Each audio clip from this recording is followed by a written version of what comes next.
Alright, another video. This is on Canon. There are different compression rates during recording video. So we're going to go over the two different options it has. If you have a modern day Canon DSLR, it will have these two different options, and some even point and shoots have the two different options.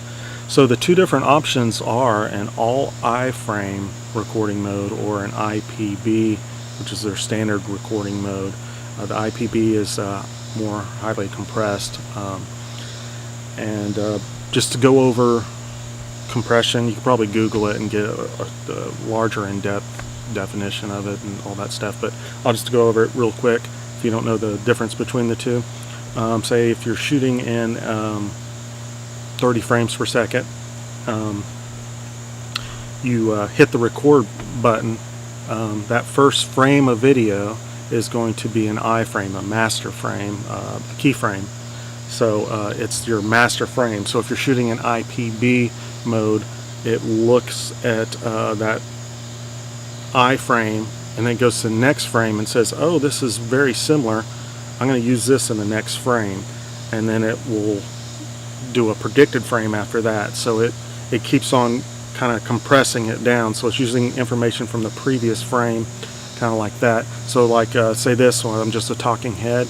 Well, this leaves over here are probably going to be the same in the next frame, so it takes the information from the first frame and uses it in that. So that I frame, and then when there's a scene change, you'll get a new I frame, or something goes on which it thinks it needs a new I frame, it will do a new I frame. So that's the IPB. So it initially compresses the video down that way, and you get a smaller video size as far as that's concerned. But with the All-I frame, every frame is a new frame. It's a master frame, so it's less compressed. So that's a basic definition. You can Google it and get more in depth as far as that's concerned. But the difference between the two, I'm going to go shoot a couple of examples here, and we're going to take them all the way through post, and we'll look at the two different ones and see if it makes a difference, how it goes. And this is posted on YouTube, so it's going to go through the post processing, and then it's going to go through the compression, whatever compression they do on YouTube, all that stuff, and we'll see the differences. Well, let me first go over on the video size of these files. So I shot a little bit earlier, and I did an All-I frame, and those generally run about 89 megabytes per second with the all master frame.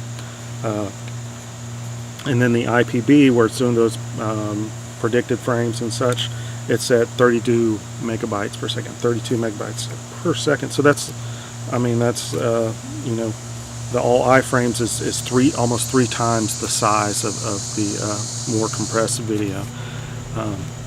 So let's do some shooting. So I'm gonna this scene behind me, I'm gonna pan across with the two different video codecs, and we'll see which one looks better, or if there's any difference with that highly compressed video. There's a lot going on, so that's why I kind of chose this. I'll do two different examples. This is my backyard, and I'll do one up front where different kind of scenery, but with a lot going on, just because it's the compressed, so it's copying that data from frame to frame on that IPB. So let's get to it.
Alright, there's two different examples, so kind of see there was lots of stuff going on in the background.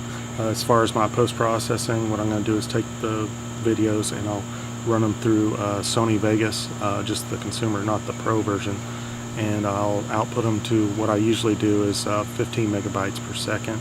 MPEG-4 for YouTube is what they do. So it will do the compression there on my editing software, and then YouTube will do some sort of compression too. So is there a difference? You can post a comment below. Subscribe. I've got plenty of other videos, and thanks for watching.